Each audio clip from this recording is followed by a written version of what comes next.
All right, we are now joined by a very, very special guest. It is San Diego Padres infielder Mason McCoy. Mason, I went back and looked. I had you on my podcast 3 years ago, so a lot's happened. You look great. How are you?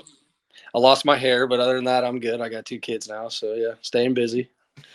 I did double check that. I was like, 2021. That feels. It didn't feel like it was that long, but yeah, no, it's been 3 years. But you're the man. I always appreciate it. Like I knew, like I've been following you ever since, like Seattle and Toronto, and now with San Diego. I'm like, I gotta get Mason back on. It's a lot's happened this past year. Well, thank you. I appreciate you getting me on here. Yeah, no doubt. We'll start with this offseason. You signed on with the Padres, and you're getting an invite to camp. I looked, and that happened relatively early in camp. I think it was like the month of November. Was that just like a big sigh of relief getting that all out of the way pretty quickly? Yeah, it was. Yeah, I mean, it was pretty much the first day.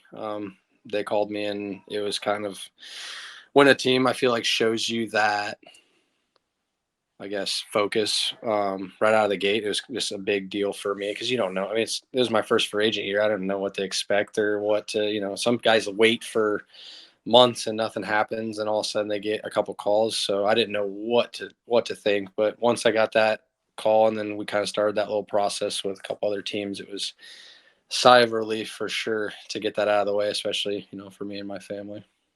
How long do you have to play in the minors to become like an unrestricted, just like sign anywhere free agent? Well, I was drafted in 17, so and this was my first free agent year, so 7 years. It's crazy. It's and you said, wait, did you say the first day they gave you a buzz and they're like, hey? They called my agent. I think the first day I don't exactly remember the day, but yeah. And then said they were interested and all that, and then all the talk started happening, and I had to sit down, had a couple meetings with them, and got some stuff figured out, and yeah, here I am now, excited. Yeah, dude, it's a big time. Like what? So like when you like were like taking stock of everything of like the situation, like what did you like about like the organization? Like what are you most excited about this season? Honestly, I didn't know much about it. Tom Eshelman, actually, he was with the Orioles. I was Yeah, teammates with Tom. him, Yeah. so I actually gave him a call at one point, just like, hey, like, what do you think? What's how'd you like the org, all this stuff? Because I didn't know anybody that played in it really. But then heard nothing but good things, and the way they were talking and the way they value me was something that obviously I'm not used to. You always hear, like, especially in baseball, it's always the things that you're not good at. So then hearing like the positive things and things that they value maybe higher than other teams, or things that I do well that they value at a high level, was obviously interest for me. And yeah, it was just, I didn't know much about them, and I didn't know a lot of the guys on the team. So baseball is a small world, though. You play against the same guys over and over again, so you reach out and talk to them here and there about stuff. Friend of the podcast, Thomas Eshelman. Um, Going to the Padres though with Manny Machado. I know you guys weren't in the Orioles system, or you were coming up in the lower levels when he was there, but like watching from afar, I'm assuming like what did you like about his game, and like are you excited to just like share a clubhouse and pick his brain now? Yeah, I mean, he was just. I feel like he did everything. It looked like 50%, right? Look, it was just so easy. It's just the game comes so easy to him, and just that ability to go out and be free and play is something that when you first get drafted, you're all uptight and you don't know anybody, and you're trying to get everybody's names and trying to feel what's professional baseball like, and then watching him play is just like he's got that cool bug. He does it. I mean, he's just got the swagger and everything. So I kind of like that from when I first got to watch him play, and then just seeing how he played the game and trying to implement that, how I carry myself, still being professional and still being like a grinder and playing hard and all this stuff, but having that, like, I'm supposed to be here kind of mentality, which is what he obviously carries himself. I like that. Yeah, everything he does, it looks like effortless. It's just like the most Yeah. silky smooth throwing motion, just cool. Like that's yeah, he's the best. He's my favorite player when I was growing up. So it's like, yeah, that's I definitely check out the Padres now. What is your mindset though going into this spring training? Like, they showed interest in you early, big fan of everything they have going on. Where are you at kind of individually player wise? I'm trying not to be like too, like, get my hopes up too high, because I've had that happen before when I had like really high expectations, and then they didn't meet where I was at, and it just was like a crash and burn, kind of a tough mental thing to wrap around. So I try to stay even keel. I don't have really high expectations. I don't have low expectations. Just go in there and do my job and do the things that I'm good at a high level, and put together some good at bats and just showcase, I guess, what I can do and my ability. And obviously be a good clubhouse guy and get to know some of the guys while you're there is a big important piece of it too, that most people don't think about. No doubt. So I'm curious, what number big league spring training is this? Four. Yeah. Cause I was 2020, 2021 Orioles, and then didn't get invited in 2022. And then 23, I was with Seattle's in the big league camp. And then, yeah, that was a close one. I was very close making the team in that one. Very close, but all part of it. Yeah. Well, that's what I wanted to find out. It's just like when you're going into spring training for some of these places, like how stressful is it? You're going in, you're trying to win a job out of camp potentially. Like, is it hard to not put too much pressure on yourself in that like month window? I was actually just talking to my wife about that today because she was asking me, she's like, "You think you're ready? Like, you ready to go?" And it is. I think it's different this year than what it had been in the past, because I didn't necessarily think in 21 or 20 that I was competing for a job. It was like my first, and the Orioles had a bunch of guys. Last year, I did think that I was competing to an extent for a job. And I think that I got so close that I was like, I might actually do this thing. So I think this year it's again a little bit more added pressure, but at the same time, it's like I know at this point I know what I do and I know what I can bring to the table, and it's just showcasing it. And if I think about that and try, they always say trying too hard, especially in this game, will make you go, and you'll start to dig yourself in a hole or go in one of those valleys. So I'm just gonna go out there and be free and just play the game the way I know. And if they need a player like me, then I would hope that would be who they pick.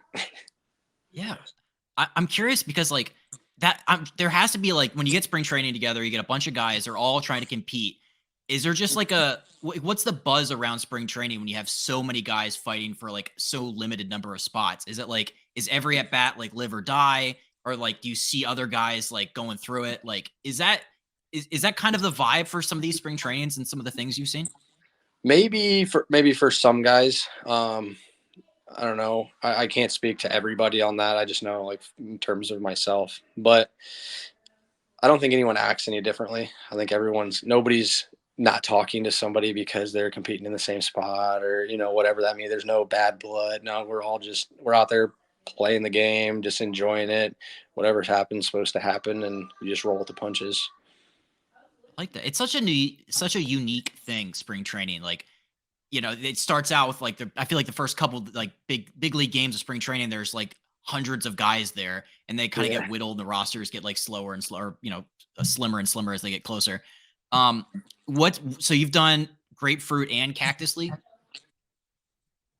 Yes. Do you have a preference more between the two? of my wife does. My wife likes Florida, but I like the Cactus League just because of the aspect of driving like that. The trips, I just remember when we were in Sarasota and had to drive up to Fort Myers or wherever we were going. It was, 2 hours or wherever we were driving is far. And it's kind of an all day thing where now it's like, 30-minute drive, 35, 40-minute max is what you would drive in Arizona. So I do enjoy that. And the shared clubhouses is nice too, where it's like minor league and major league. I think that is huge, having major league and minor league in the same complex.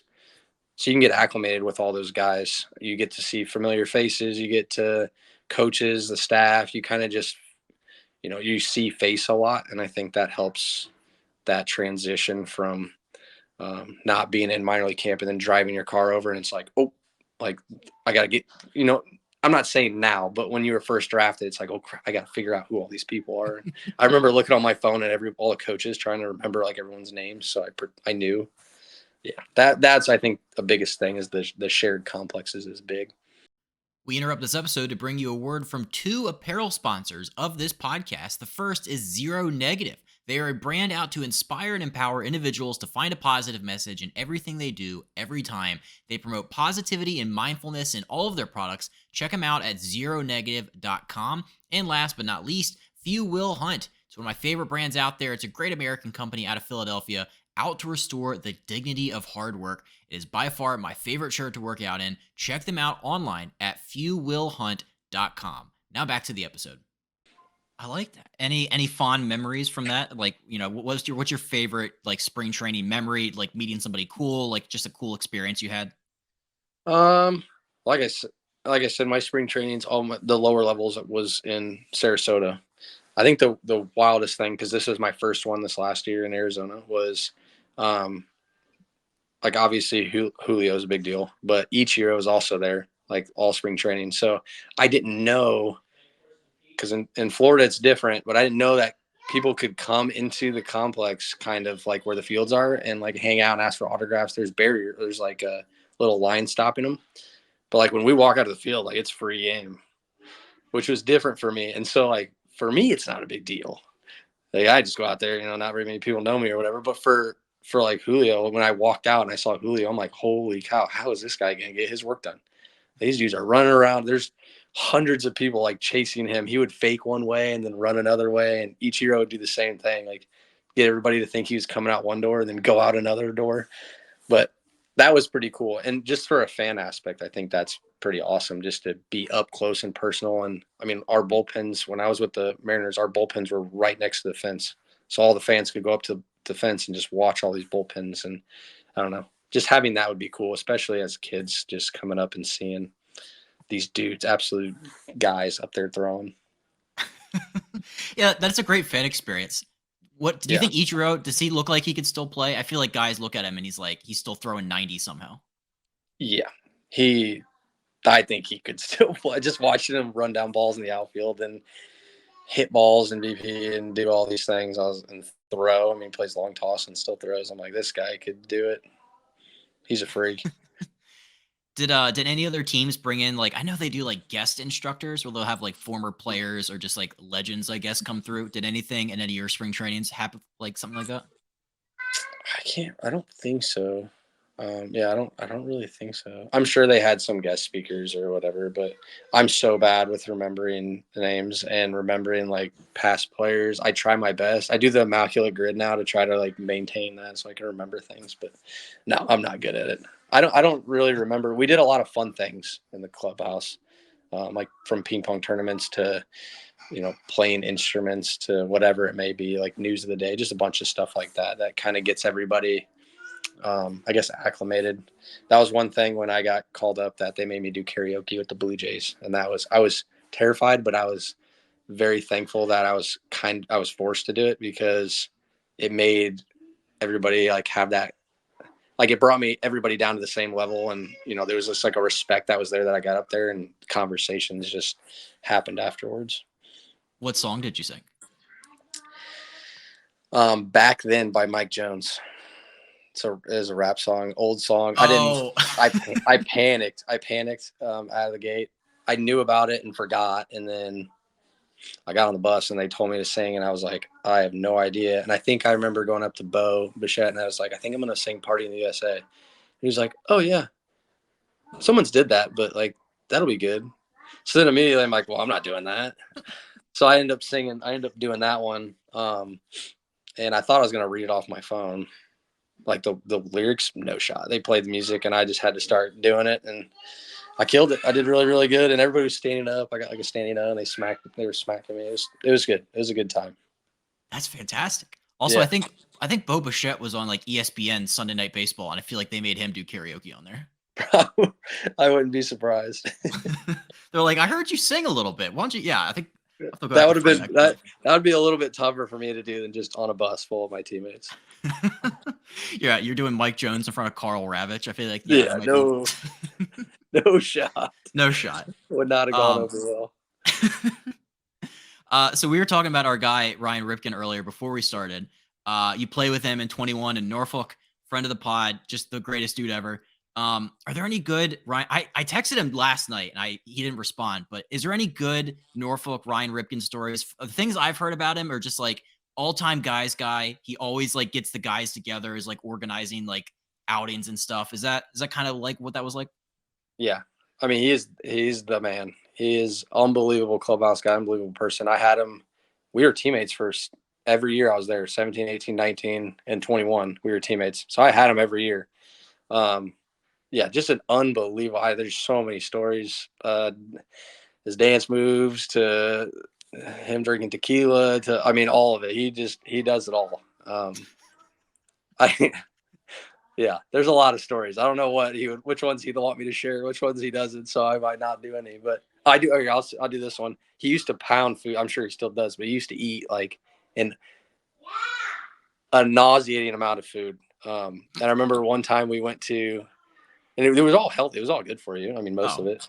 We went to a diner after a game one night, the Red Line Diner. I don't even remember where it was at, but he got a huge salmon, rice, broccoli. He ate all of it. Then he got a side of something, and then he got 3 large pancakes for his dessert. I mean, he crushed all of it, like just dominated it. And I remember sitting there, and I was like, "This is." Me and one of my best friends, Zach Jarrett, talk about it too. We talked. He came down to visit, and I was like, "You remember that time that Rip ate all that food at Red Liner?" He's like, "Yeah," and he still was fine. Like he just could. He puts down some food. It's he's definitely. impressive. It's awesome. I feel like I've seen pictures of him when he's playing, and he's definitely trimmed down since then. Oh yeah. When in 21 when I was with him, he was like strict diet eating. Like he would just bring like a chicken breast just in a little pre-cooked chicken breast that he made and eat it, and that was it. But yeah, he slimmed up. He was always very flexible. He was like one of my favorite first basemen I ever played with, just because he he'd go get balls. I might make a really bad throw somewhere, and he would go out and get it or snag it or put that effort in. And a lot of first basemen don't do that. But yeah, unbelievable guy, unbelievable clubhouse guy. Where I think he told a story in Norfolk. They made him go, or they make him, but like he volunteered, I guess, to play the outfield. And I feel like, do you remember that? Yeah, oh yeah, I remember. I remember all all the Rip stories. Yeah, oh yeah, he did that. That was a tough year too because he wasn't playing very much, but just like his attitude every day was just the same. Like he was just the same guy going out there having fun. He volunteered to play probably just to get some reps out there. And I remember, yeah, he volunteered to go out there, but he could run a little bit. I mean, he's athletic. I always told him that we needed to play basketball because I heard he could hoop a little bit. I hadn't seen, but I heard. I told him I'd take him one-on-one, but he couldn't take me to the paint. So it had to be strictly, outside of the paint because obviously he just backed me down. But Yeah, never did get to play. he's like way taller than you would think. He's just like he's so tall. Yeah. He is very tall, and he's got really long limbs. So I could see him being a little bit of a hooper. I love the outfield story because he was like, yeah, my teammates are giving me shit. They're like, he's like, guys, I'm like, not that. I'm like athletic. I can like do this. I know. It's just it was weird seeing him out there because he's always at first base, and he's just long, lanky. It's Rip. And then he got out there, and he's like actually making some plays and actually, throwing the ball. Just you never see him throw the ball because he just catches it, throws it back to the pitcher, occasional double play, but you never got to see him throw. And I was like, oh, he's throwing it a little bit. All right. Yeah. Might have a future. Yeah. Yeah, he's over here. Yeah. Probably hurt his feelings a little bit thinking we all didn't think he could play the outfield. When you were in the O system though, was there like who had like the biggest impact like in terms of like your game? Was there like or maybe a coach that like really worked with you on something? Like what stands out from your early developmental days in the minors? Oh geez. I've had a lot of good coaches.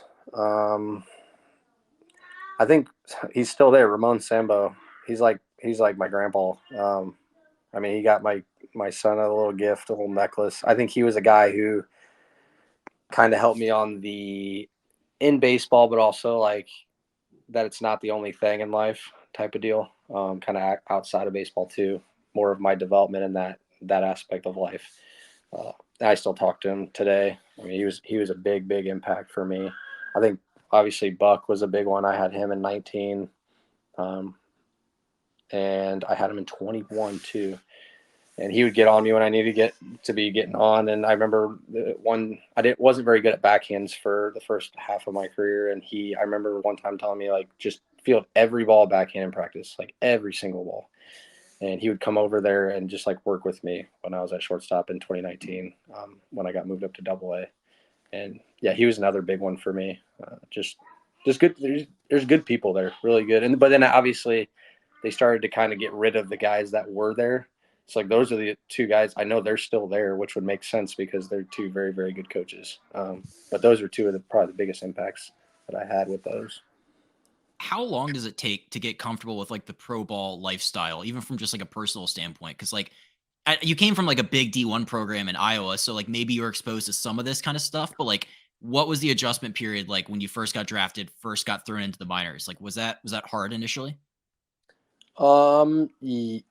Yes and no. So I played 2 years in the Northwoods League, and I think that prepared me a lot more than what I gave it credit for at the time. Because you have a host family, you play 72 games in 73 days. It's very, I don't know what it is like now, but it is very similar to what a minor league schedule would be. You're on the bus for a long times, you're staying at not great hotels. So I think that helped me a lot in terms of like the lifestyle. But in terms of like play, like I've never played with Latin guys before. And that was like a bit when I walked into Aberdeen, there was like, there was like 50 free, there were probably maybe more than 50 players there because there was no roster limit. And there was like probably 25, 30 Latin guys, and I never had to deal with that. So having that language barrier I think that was huge for me because especially infield, a lot of infielders are Latin guys. And Irving Ortega, I don't know if you remember that name, but Irving Ortega was the shortstop when I got there in Aberdeen, and he spoke zero English, like zero English. And so I remember he always used to say, like, he'd always used to call me handsome. And I was like, why are you calling me handsome? And he was like, oh, one of the guys was like, oh, he wants a ride home. Like he's giving you compliments so you can give him a ride home. So just like, but learning how to have conversations and get better with guys, like with Latin guys that don't speak English, and like I'm not very good at Spanish, I think helps build that relationship. And some of my closest friends, honestly, once I got drafted, have been Latin guys. I mean, I could name lots of them that I lived with them in 2018. I lived with three Latin guys. That was it. No Americans. So I think that was the biggest change for me. Obviously, the players you're playing with the best of the best, and that's a big jump in terms of the game. But baseball's baseball. You still got to go up there and hit it and field it and throw it. How are you with some of those like long like South Atlantic League bus rides? Ripken made it easier. Ripken and the guys that are there, that good core group of guys made all those bus rides a lot easier. Playing cards all the time, learning new card games, whatever it may be, having fun in the back. And then you kind of get, because when I went to Tacoma, when I got traded to Seattle and we started flying everywhere, I started realizing like, I kind of miss the bus rides a little bit, And then I got traded to Buffalo or to Toronto, and when I was in Buffalo, they went on bus rides, and I was like, I miss this. This is what I miss: playing cards, hanging out, building that camaraderie. Obviously, your body doesn't feel as good afterwards, but that's part of it. Did you ever have to like sleep on the floor? I Like did, where yeah, yeah. I did. I used to, but so I used to share on the bus. It was, I think it was Zach Jarrett or it was Ripken in front of me or something. And then it was like me and Curvin Mosquito. I don't know if you remember that name. Curvin Mosquito sat next to me. So we had to double up because we were smaller guys. And I did that for 17, 18, and 19. So I doubled up for 3 years. And then Zach Jarrett sat behind us. But yeah, I mean, it's all part of it. You just grind. So I had slept on the floor before. We used to take turns. Like he would sleep on the floor and I would sleep on the top, and then we'd flip, and yeah. Oh, you mean double up as in like share a seat with like sitting directly next to somebody? Yeah, usually like you don't have to do that usually. Like usually there's seats that are open or whatever, but we were smaller guys, so we had to double up. And Yeah, it's like also like, who would you rather sit next to? Like would you rather sit next to me or would you rather sit next to Rip? Like probably me, yeah. Rip got I his mean, own seat every time. he had it probably way too easy. He's probably comfortably sleeping in that full row by himself. It's Yeah. not fair. I mean, he's pretty big. I don't know if he was comfortable even with two seats. um, so we talked about it, just like your minor league experience, like you played 6 or 7 years there. Like, how hard was it to try to like stay patient towards the end? Like you're in AAA, you put up great numbers, which I want to ask about in a second, but just like, was it hard, like mindset wise, to be patient or just wait your turn, I guess? Uh, yes and no. I think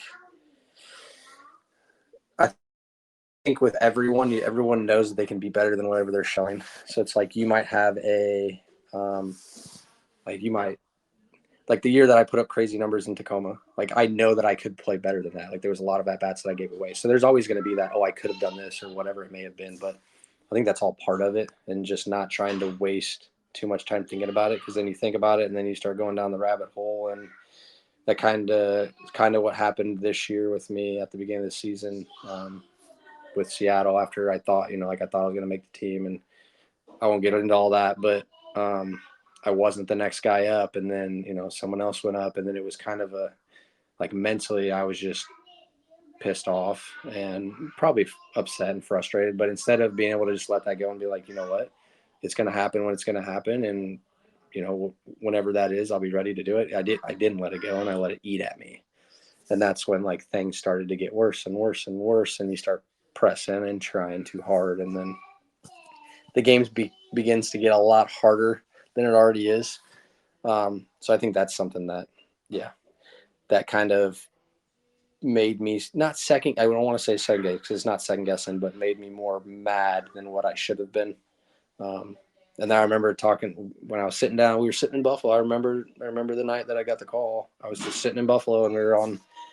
I was looking at houses on our phone, because we're like, man, where are we gonna live? And we're, well, if I don't get called up, and now we're risking buying a house on if I'm gonna get a contract and all of that stuff. And then I remember I put my phone down, and not 15 minutes later, I got a phone call from our coach, and I was like, what is going on? It was just one of those, this is when it's supposed to happen. Probably the least deserving at the time in my career, that I probably thought that I deserved it in my head, was the time that I got the call. And sometimes that's the way it works out.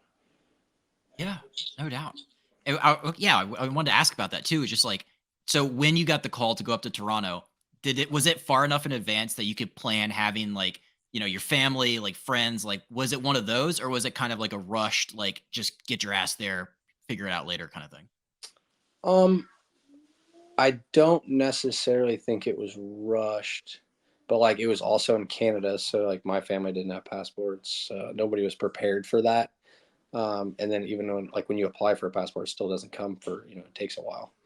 So not necessarily that, but they did call me. I think they called me at like 11. My coach did, and he told me, he was like, I will not call you unless you're going to be called up, and like you're going to get activated, because it happened with Seattle a couple times when I got called up and got there and then didn't get activated. So he called me and was like, you're going. And I think the next morning I left at like 10:30 or something. And then, yeah, then it was all from there. I got stuck in customs forever.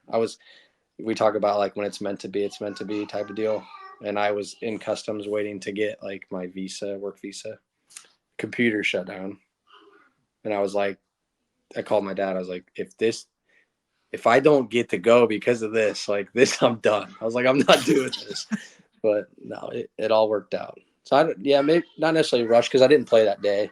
I was on the bench obviously, and I think I got activated that day, but I'm not sure. Yeah, but no, it was good. And then a lot of my family got to come out to Colorado for the next series, which was nice. I love that. Yeah. Well, I saw an interview. You're at bat. You said before you got up to the plate, you took a moment, kind of try to take in the moment. Um, what did that moment mean to you after everything we just talked about, like the minor league journey? Like what did that getting called up and getting an at bat mean to you? Um, I mean, that's a good question. I think it came so fast because I wasn't ready for it. Whit Merrifield actually came up to me. He was like, "Hey, like you might want to get ready, because this is kind of a situation where they might use you." I was like, "All right." So I literally stood up and I went and started to roll out, and they're like, "Hey, you're leading off." So I didn't have time to really like process it all. I was just like, "Oh, let's just do." I don't even know what the scouting report on this guy is. Let's get in there. But yeah, walking up and just taking it in was, I don't know, something you always dreamed of. And I didn't know much about Toronto Stadium, but it's like a different planet over there. I mean, it was like half open, so you could see the big tower, and it was all lit up red. I just felt like I was on another world. And no, I got up there and I had a decent at bat. I just couldn't feel my legs for like I mean, literally until the last pitch. Like up here, I was good. Like, I was Yeah. calm up here. I'm like, man, my legs were shaking so bad. I was so nervous. And then I think once I got full count or something, I was like, all right, I feel a little better now. Then as soon as that bat was over, I went in the field and I was good. I was fine. It was I was just, gonna say, was that the same game where you made that sick diving play in the hole? yeah, literally like, yeah, the next, I think it was one out, and yeah, he hits me a backhand, and I laid out and I threw it. I was so close, so close. Vladdy was like, my bad, Poppy. I was like, no, I should have, should have threw you a better one hop, but no, that was the same game. Yeah, just a surreal moment, something obviously everybody dreams about, and being able to actually have it come true. I think once I talked to one of my buddies, Forrest Wall, he actually debuted at the Braves this year too. He was kind of an anomaly, his whole story this year. But I talked to him. I was like, have you sat back and like thought about or like reflected? And we both were kind of in agreement. So like, I don't know whether you can actually do that until you're done playing, and then you can reflect on all the things that have happened. You can enjoy it and kind of you can be as present as you can, but I don't think you can truly like understand all the things that you've done until you're done playing. So just rolling with it and just enjoying it day at a time. Yeah. And plus it probably happens also like really, really quick too, where it's like you want to be able to have this like moment that you'll remember for the rest of your life, but also like not have it feel rushed. I feel like that's a hard line to walk when it comes to making a debut and get your first AB. For sure. And then it's like there's so many other things behind closed doors, like insurance, and there's all these other things you have to sign, your contract, there's just a lot of stuff that you're signing papers and you're meeting people and they're showing you facilities and you're getting your stuff, and then it's like I don't know what their schedules are like, and then the food is like ridiculous. I mean, the food was ridiculous. So then like dealing with all that stuff on top of and trying to maintain your routine when there's just so many lights, I guess if you will, lights on you and cameras and all this stuff, it was just different. I think there was a little bit more of a comparison. It wouldn't be as like drastic, but obviously it's the league. It's supposed to be drastic. It's supposed to be the glitz and glamour and all that stuff. But I think that's what it was. You were more starstruck at all the accessories, like the flights and all that stuff, was just like, what is going on? I've heard the pregame spreads at big league stadiums are just unreal. Yeah, I mean, again, I can't speak to all the teams, but like just Toronto's just first class org. Like, I mean, everything from top to bottom was ridiculous. And I'm a big sweets guy. I crushed the sweets, and they had like healthy cookies. If I don't, if a cookie can be healthy, I guess they had healthy cookies and whatever. So I got my fair share of those. Yeah, absolutely. You mentioned superstars, and that was a locker room you walked into that has a ton of superstars. You mentioned Vladdy, like there's so many guys on that Blue Jays roster. Like, what was it like walking into the locker room and seeing guys that are like all stars and just like superstar players in our game? A little overwhelming, I think, at the time, but that clubhouse is so like tight knit, laid back. I mean, they are all of them, like all those guys. You could talk to each and any one of them you possibly could, and it would be you'd get the same feedback from everybody, the same vibe from everybody. So that made it a lot easier, obviously. But like a couple of guys I played, like Ernie Clement, I played with actually in 2019. I played against him. He played for Akron, and I was teammates with him in Buffalo. So he was there. He was he was there when I got there. So just having him, he kind of showed me the ropes when I first got there. But as you talk to guys, like Kiermaier went to a junior college in the same conference as my junior college. So it's just like there's something you talk about, and like Midwest guy, Indiana guy, just stuff like that. And again, baseball's a small world, and everybody wants to get to know their teammates as much as they could. I got asked to come play cards on the flight with a couple of the guys, and I was like, "There's no way I can hang with you guys." My They're funds throwing the are big not. bucks. Yeah, my funds are not where your funds are at right now, but I appreciate the offer. But yeah, no, that clubhouse was just really good. Obviously, you have the big names but they're all human beings. They're all people doing the same stuff you're doing every day. I like that there's like a period of just like like mixing it up and just like getting to know guys. Like that feels like it's probably a really welcoming clubhouse, like you said. But did it feel extra? Like, did you feel like extra welcome when you walked in there? people did come out of their way to shake my hand, and congratulate me. I think that goes a lot longer or a lot farther than, like a passing hey or whatever, like an actual introduction, like, hey, how's it going? Blah, blah, blah. Congrats, and like making it more personal. And Kiermaier was really good. He was kind of the head of that locker room, post game talks and all that stuff. He was kind of the head honcho. So I got to talk with him a lot. He kind of made me feel welcome right out of the gate, and making me do karaoke was all part of the plan. Did you know Gosman before? I did not know Gosman before. No. I think he was there maybe the year I got drafted. I'm not sure. I don't know when he left, but no, I didn't know him. I got to talk to him a lot first couple games, because I think he threw the day before I got there, so he was on the bench hanging out and talking up. Really super good dude. All these guys. Yeah. I didn't meet one guy when I was like, oh man, this guy, this guy's arrogant or this guy's stuck up or whatever. No, none of them. They were all super down to earth people. I miss Gosman. Yeah, he seems like super chill. He's got long hair now. Oh yeah, he's got the flow. Yeah. I wanted to go back to Seattle for a second though, because I read a story a couple years ago in baseball about, did you play with Mike Ford, right? I did. Mike Ford's, if you haven't go read this guy's story. I think there was in 2022, he had 32 different transactions. He was on 4 different AAA teams. He must have racked up the most frequent flyer miles of any human I've ever seen. Was that something that did you know Mike? Did you talk about that kind of stuff? Because that's an incredible amount of moving. I knew. So Mike was only there 22, probably. I mean, not long before he got called up, and then that's when the whole bouncing around all started. But I didn't really talk to him much in 22. But then in 23, this last year, he came back, and he's an unreal, super smart. I think he went to Princeton, super smart guy. Yeah, but he was, when you talk to him about that, he's just like, yep, I was just ticket after ticket, going place after place. But yeah, he was a really, really good clubhouse guy.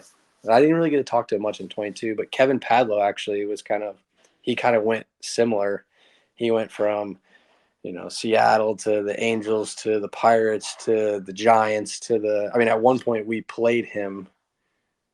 He played on our team, and then the next week we played against him because he played for Sacramento. And then a couple weeks later, he was back on our team, and he bounced around a lot that year too. You'll have to check him out.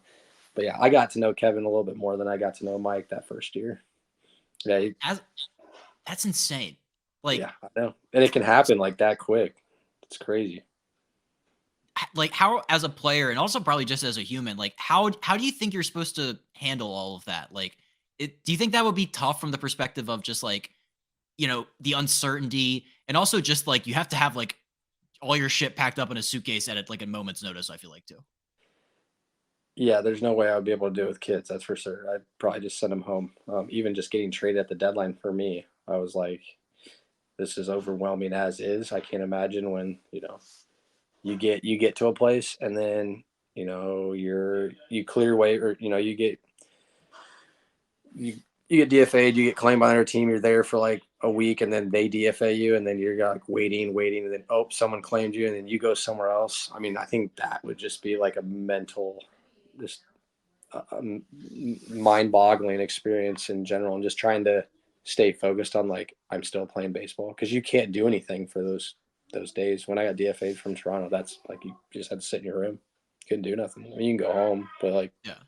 there's nothing you can do. Having to deal with that, I can't imagine. How do you handle short-term living situations? Do you do month by month at places? How? Mike probably just said week by week at some point, unfortunately. He hoteled it. He did hotel. Yeah. But some guys will do hotel.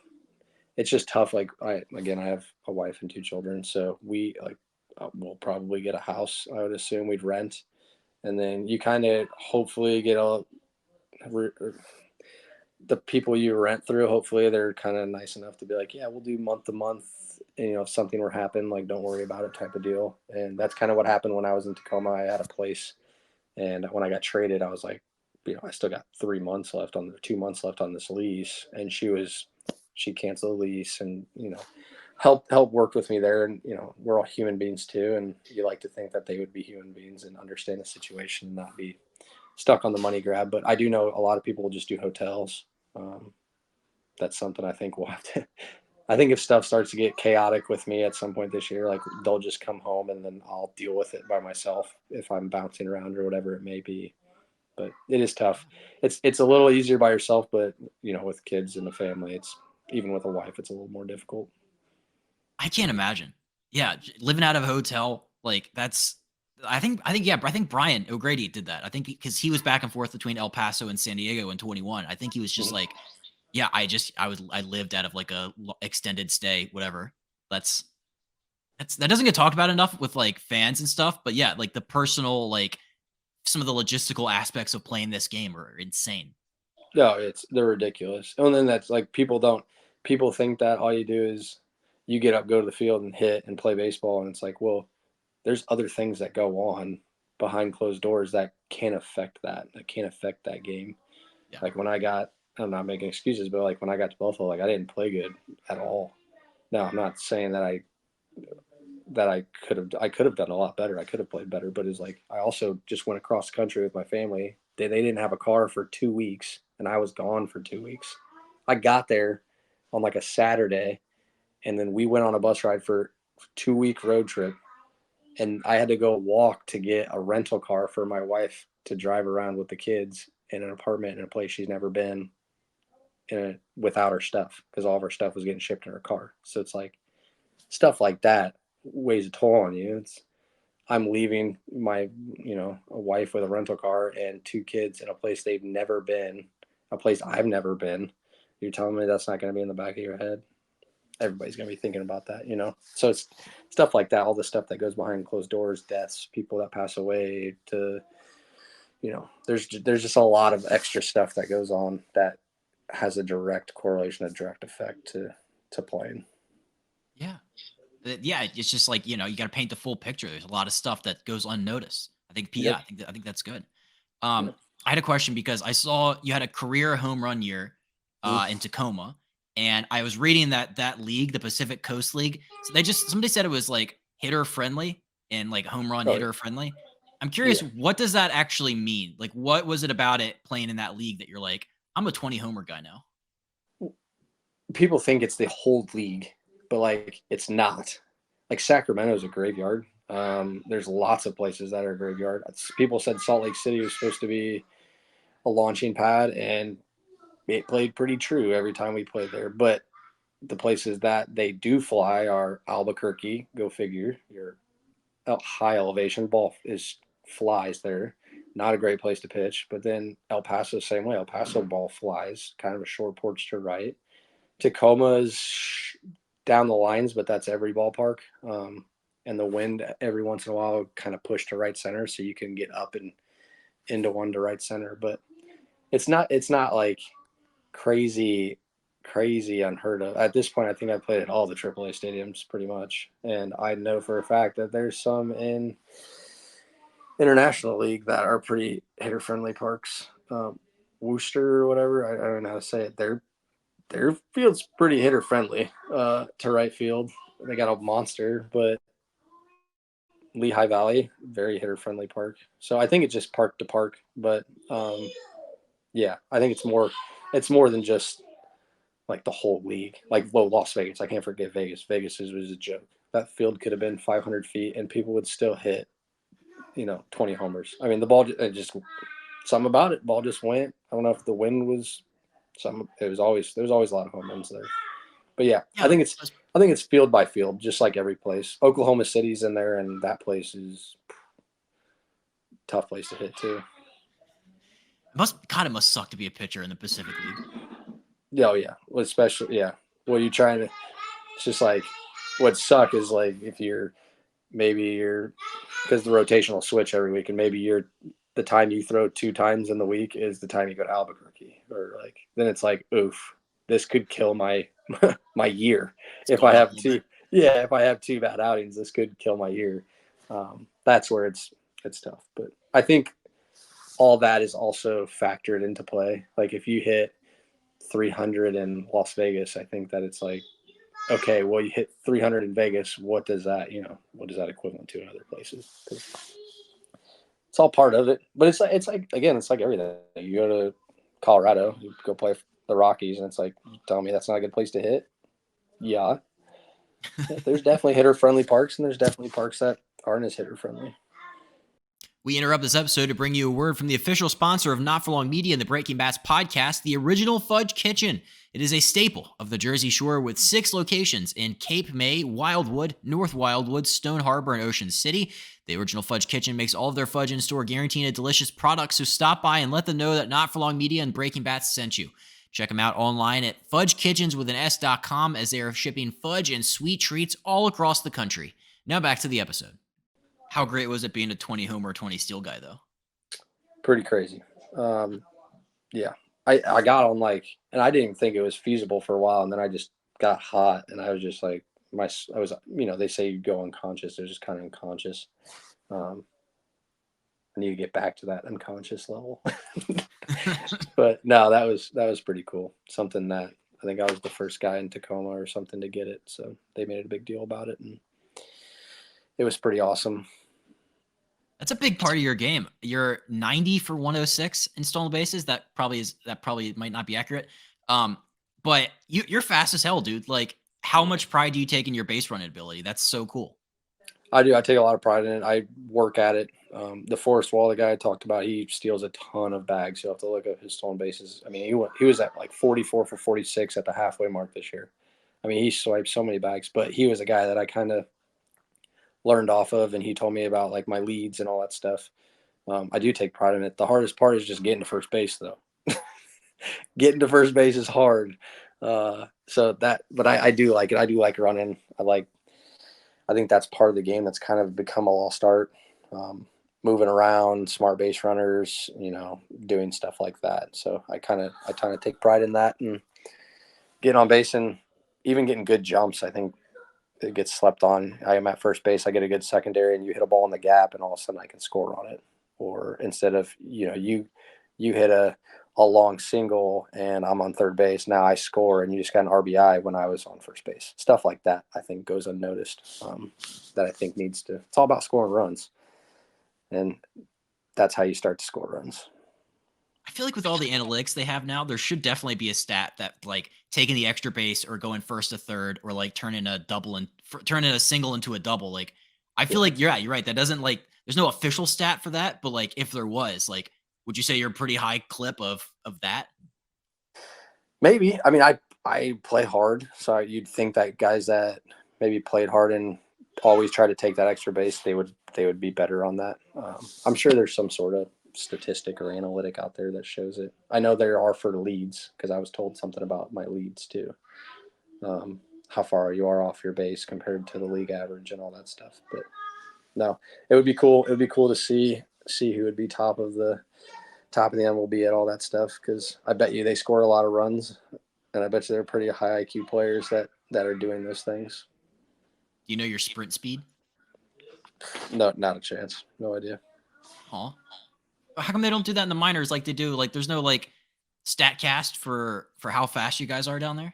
I'm sure there's something, but I don't really know about it. I just know that I can run a little bit, and I think everybody can run a little bit if they really want to, like if it's like you're 0 for 30 and you get a broken bat chopper to shortstop, I bet you're chugging to get to first base a little harder than maybe you normally would if you were 30 for 30 and you hit a ground ball, but no, I'm not really sure.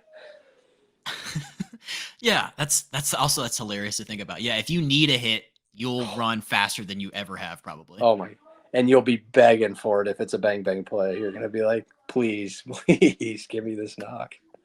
Give me every one of them that I could possibly have. They say it evens out. They never even out. The baseball gods, yeah, the game doesn't do that. No, I mean you know how many line drive missiles that you hit somewhere and you're out. You're telling me you get a broken bat or a cheap hit every time you do that? No chance. No chance. Dang, it's not 1 for 1? Okay. No, I wish. That would be nice. All right. Well, I just have a couple last quick questions for you. Okay. So a couple years ago when I had you on, we were talking about you made that cool no-handed throw the ball with the glove play. I saw you Yeah. did it again the next year. I'm curious, have you done it again since then? And do you still practice it like you said you did a couple years ago? Yeah, I do it every day. Like I did it today out there and on the field when I was taking ground balls. I didn't have an opportunity to do it this year, but yeah, I did it. I did it last year, or in 2022. I did it. Yeah, when I was in a shift and the ball bounced over the pitcher's head, and I had the same opportunity to do it. Funny enough, the guy that I did it on was my teammate this last year, Kian Wong. So he was like, "Yeah, dude, I remember that. That was so bogus. I was so confused on how what happened." But no, I still practice it. I still do it. I think I can throw it. Like if you gave me a ground ball at third base, like regular depth, I could do it from third to first for sure. Yeah. Across the diamond without Cross the using your diamond, no bounce. Yeah. I mean, I did today from, I was messing around and I got one at second base, like where second baseman would normally play. And I threw it to the dugout. So you'd think to the dugout on third base side. So you'd think that I could probably do it. Now, would I ever do it in a game? I hope I'd never come to that where I'm throwing from third base to first, but no, I could throw it a little bit. How do you get that much on it? I don't know. I think it's all lever or like a catapult would be. Like I pinch it between like my middle finger and my thumb in my glove, and then in my palm, and then I'll just like let it like roll off. Yeah, I could. I mean, I could get it going. I throw it pretty hard if I get some good trajectory on it. Who would have I ever thought saw that I'd use it, and then like I've used it twice already. Like that's crazy. twice. I know. Like I never would have ever imagined that I'd ever do that, and it did happen.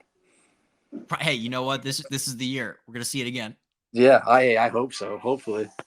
Some people got it's funny like your keyboard warriors or whatever you want to call them, and like people hate on the play. It's like at the time, like I wasn't thinking. I was just getting the ball and getting to first base, and the quickest way I knew how to do that was throw with my glove.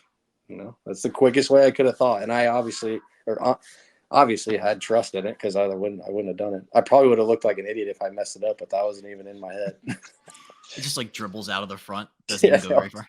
I've done it so many times. It better not fall straight down. Although people might be wondering, like, what's next? Like, you've already mastered that skill. You should like take the glove off and throw the ball with the glove in it. I'm trying to work on some other ones. Trying to. I got the kick one down. You forehand it and you catch it in your glove, and then you kick your glove and the ball comes out. Just mess around. You never know when you might have to use something. Yeah, exactly. Like, what if the ball gets stuck in the mesh or the webbing part of the mitt, and you have to like throw the mitt? Like, Got to be able to throw a glove. Yeah. Yep. You got to be able to do it. Yeah. Expect the unexpected. Yeah. Of all the minor league uniforms you've played in, do you have a favorite? Ooh, that's a good one. Tacoma had some cool. We had some cool ones when I was in Tacoma. I'm trying to think of a specific. Probably the Day of the Dead jerseys, or like we had Day of the Dead, I think, jerseys, and they were sweet. They were like white, and they had like the skeleton on it and stuff like that. Those are probably the coolest ones that we've worn. But there's so many jerseys you wear through the years that Buffalo had super cool. Like Buffalo had the best hats that I've ever worn. Coolest hats. Like the New Era headquarters is in Buffalo. So you could get like limited edition stamped hats where like they're out for however long, and once they're out, they're not making any more of them. So you could get some cool hats like that. And Buffalo had some cool, like they had a frosted Buffalo, and it was like there was like snow falling off of it on their hat. It was like that has a sweet hat. So like I kept it. I do keep. So I'll have to maybe whenever I get another house or get all my hats out. I've kept every hat that I've liked from the day I got drafted on. So like I have the Aberdeen 4th of July hats, and I got tons of hats. I have the Aberdeen, the old school logo with like the actual plane on it with the face. Like I got some cool ones. So I got lots and lots. I'm excited to bust them out one day and put them on the wall or something. You would have just like the coolest shelf ever. Yeah, it'd just be Yeah. like the longest, like a wall size shelf, and it would just be. That's the plan. I think I'm gonna do like plexiglass cubbies, and I'm just gonna have so you can see the fronts of all the hats. That'd be the plan. Now, will that I eventually happen? It's got to eventually happen. Otherwise, I'm just collecting hats for no reason. Yeah, you definitely need a man cave or just like a basement with all that stuff in there. Something. I got to get something. I like some of those Norfolk ones. There's like I like the digital camo. Like the green is just kind of cool. Yep, I kept that one. I kept that one, and then I kept I think there was maybe the Latin Knights, one of the Latin hats too. I've kept. There's always some cool ones. Buffalo had a chicken wing hat that I kept. It was chicken wing, celery stick, and ranch. I was like, this is cool. I'm gonna keep it. I need to go find that online. Yeah, That's the coolest yeah. hat ever. It was pretty cool. It's pretty awesome. I saw a quote from your manager in Toronto. He said you're a blue collar player. What does being a blue collar player mean to you? Maybe I think going about my work every day, no matter whether I'm hitting 500 or a buck 15, like I'm just gonna go about my work and get everything that I need to get in done. In terms of playing, I think it's just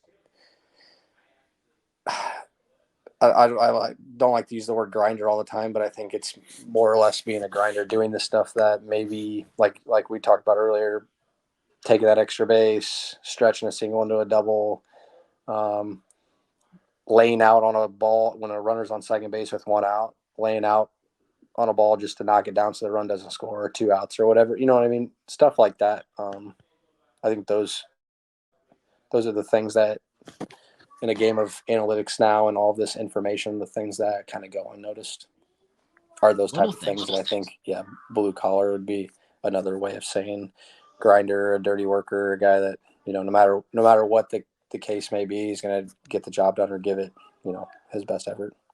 I like that. Gritty. Right. That's just playing with that kind of edge. Yep. Okay, last question. So last time I asked if like your favorite piece or the best piece of advice. I'm wondering now though, is there like a quote that you have memorized that you go back to, or is like a phrase that you're like, because I'm big on this now. I have like a quote board in my house. Like I'm big on this stuff. Do you have one that stood out to you? Nothing, nothing. I mean, things teammates have said have stuck with me. Like, I'll say Forrest Wall again. Forrest, me and him got really, really tight in 2022, and he would always say that. I never really understood. I always thought like base hit, like I'll praise him, like I got a base hit. But he was saying he's more the line of like praise him for like the ability to do this, the ability to provide for my family, and just go about this life and this my day to day activity. Too many times you go through the motions and like you get stuck in like a repetitive day to day, and it's like you forget like how grateful you should be for like all of those things.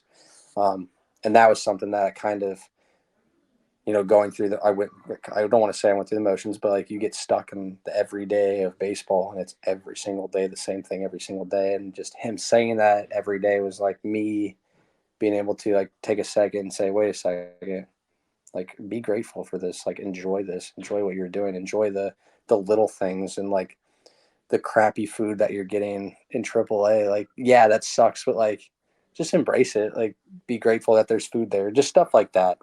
I think that's something that really stuck with me. So maybe not a quote, but something that he always would say. And like we'd get on the bench even when maybe we were both sucking or whatever, and he'd just look at me, he'd be like, praise him. It's like, yeah, because like when you're sucking, that's what makes the success that much better is because of the stuff that you went through to get there. So yeah, I think that's something that just stuck with me more than anything. That's such a great one. Yeah, no Thank you. doubt, dude. That's I love that. So, dude, this has been incredible. I've been looking Thank forward to you. having you back on. Like, hopefully, we won't have to wait another 3 years to have you back No, on the podcast again. But this is great. I'm be rooting for you in San Diego. You're gonna crush it, dude. We're so happy for you. So best of luck this season. And yeah, man, I'm ready for some spring training ball to get going. thank you. Yes, thank you. Thank you. I hope so too. And thanks for having me on. I appreciate it. When you reached out, I was like, all right, yeah, let's do this. Let's do it again. And I saw Rip was on, so I'm like, well, I got to go on and I got to talk about Rip at some point. This podcast is Ryan Ripken approved. He Oh, I is. love it. We have the stamp of approval.